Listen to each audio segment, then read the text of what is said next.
Hi, நான் உங்களுக்கு வந்து இன்னைக்கு மறுபடியும் வெஜிடபிள் கபாப் செஞ்சு காமிக்க போகிறேன். அன்னைக்கு நம்ம செஞ்சதில் வந்து நான் சில வெஜிடபிள்ஸ்லாம் இதில் சேர்க்கலாம், மஷ்ரூம் சேர்க்கலாம், இதெல்லாம் அப்படி சொல்லியிருந்தேன். காலிஃப்ளவர் சேர்க்கலாம். இதெல்லாம் வந்து நம்ம வந்து பொரியலோ இல்லாட்டினா செஞ்சு சாப்பிட்றதுக்கு பிடிக்காதவங்க வந்து அதை இப்படி கபாப் செஞ்சு சாப்பிட்லாம் சொல்லியிருந்தேன். நான் அதை இன்னைக்கு வந்து எப்படி செய்கிறதுன்னு பார்ப்போம்.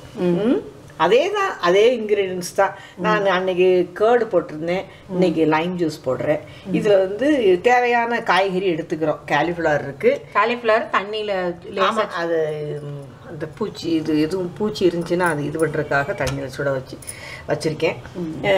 கலர் கலராக கேப்சிகம் வச்சுருக்கேன். மஷ்ரூம், இதில் பேபிகார்ன் கிடைக்கல, இல்லாட்டினா அது போட்டிருந்துருக்கலாம். இதில் வந்து லைம் ஜூஸ் ஒரு பழம் புழிஞ்சிருக்கு. இதுக்கு உப்பு, மிளகாத்தூள், இதை எல்லாத்தையும் இதில் போட்டு மிக்ஸ் பண்ணிட்டு அதுக்கப்புறமா பெரிய பவுலில் போட்டு இப்போ இந்த எல்லா காய்கறிக்கும் வேணுங்கிற அளவு உப்பு போடுறீங்க. அது எலுமிச்சம்பழம் புளிப்பை வந்து பேலன்ஸ் பண்ணணும்ல, அதுக்கு தகுந்த மாதிரி.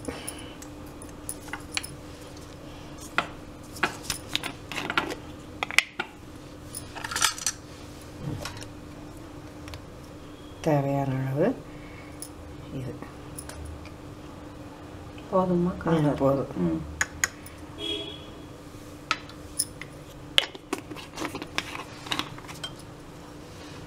இதை வந்து இப்படியே கூட கிண்டிக்கணும். கொஞ்சம் பேஸ்ட் மாதிரி வந்துச்சுன்னா இதில் கொஞ்சம் எண்ணெயை ஊற்றிக்கோங்க. எண்ணெய் வந்து அந்த காய்கறியில் வந்து உங்களுக்கு நல்லா கோட்டாகிறதுக்கு வந்து ஒரு 1/2 டேபிள் ஸ்பூன் வரைக்கும். இதை வந்து இப்போ ஏன்னா காலிஃப்ளவர் வந்து சாதாரணமாக ரோஸ்ட் சாப்பிடுவோம் விரும்பி, ஆனால் ஒரு பொரியல்லாம் சாப்பிட மாட்டோம். ரோஸ்ட்டுனா ஃப்ரைட் ஐட்டம் சாப்பிட வேண்டாம்னு நினைக்கிறவங்க வந்து இந்த மாதிரி கபாப் மாதிரி செஞ்சு சாப்பிட்டா இது நல்லாயிருக்கும். இந்த காலிஃப்ளவர் சீசனோடையெல்லாம் இது ஒரு நாளைக்கு செஞ்சு சாப்பிட்டீங்கன்னா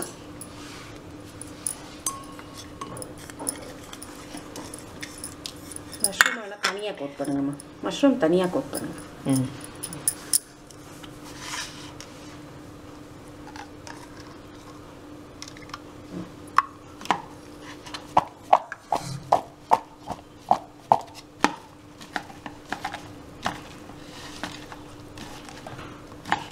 நல்லா எல்லாத்துலேயும் படுற மாதிரி.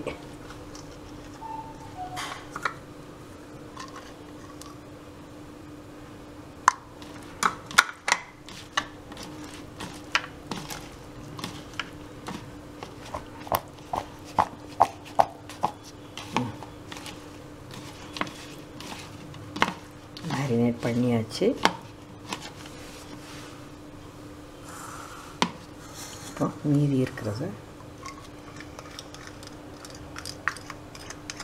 இதுவும் இந்த டைரக்டா ஃப்ளேம்ல தான் போட போறீங்க இல்லையா? ஆமாம், பேன்ல வைக்கல.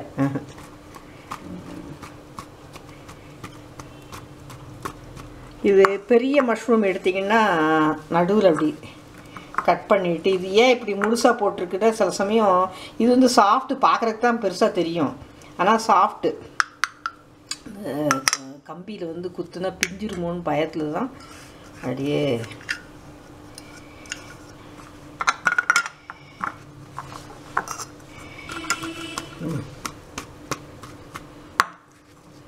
நல்லா இதாகிடுச்சு, கோட்டாயிடுச்சு. நீ அடுத்து எல்லாத்தையும் ரெடி பண்ணலாம்.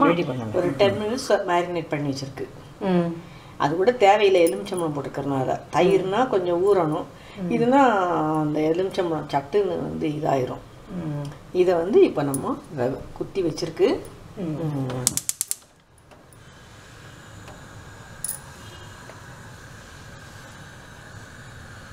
இந்த காலிஃப்ளவர் வந்து ஆல்ரெடி அந்த ஹாட் வாட்டரில் போட்டதுனால அது சீக்கிரம் வெந்துடும் இல்லையா? இந்த மாதிரி வெஜிடபிள்ஸ் எல்லாமே சீக்கிரம் கபாப் பண்ணுறதுக்கு ஹாஃப் ரோஸ்ட் ஆனாலுமே நல்லா தான் இருக்கும். டொமேட்டோ கூட இப்படி ஊற வச்சு பண்ணிங்கன்னா நல்லாயிருக்கும். டொமேட்டோ ஜூஸாக அடைஞ்சிரும், நல்லாயிருக்காது. அந்த இதை எடுத்துடணுமா, ஃப்ளஷ் மட்டும் வைக்கணும். ஃப்ளஷ் மட்டும் வைக்கணுமா? ஆமாம், இந்த உள்ள இருக்கிற சாறு மாதிரி இருக்கிறதெல்லாம் எடுத்துடணும். இது நல்லா இதை என்ன இந்த இது வர்ற வரைக்கும் இருக்கணும். அந்த மேலே வந்து பிளாக்காக வாட்டுறது நல்லா வாகா வர்ற வரைக்கும் செய்யணும். சொல்லுங்கள். இது நல்ல வாட்டர் தெரியுதுல உங்களுக்கு. இந்த மாதிரி இவ்வளோ இது சாலடு மாதிரி தானே, ஹாஃப் பாயில்டாக இருக்கட்டும். நல்லாவே இந்த அந்த அந்த வாட்டினதனுடைய வாசம் நல்லா அந்த காய்கறியில் ஏறி உங்களுக்கு அதே மாதிரி மஷ்ரூமே இது பண்ணணும். ரூமே கிச்சனே வாசமாக இருக்குது, கபாப் வாசம். சூப்பராக இதோட முடிச்சிடலாம்.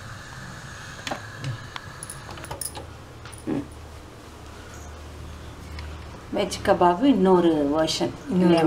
ஆமாம், இதில் நம்ம உங்களுக்கு பிடிச்ச காய்கறி போடலாம்னு இப்போ உங்களுக்கு நல்லா தெரிஞ்சிருக்கும். இது உங்களுக்கு ஹெல்த்தும் கூட, டேஸ்ட்டும் கூட, நம்மளா செஞ்சோங்கிற சந்தோஷம் கூட. செஞ்சு பார்த்து ஹாப்பியாக என்ஜாய் பண்ணுங்கள்.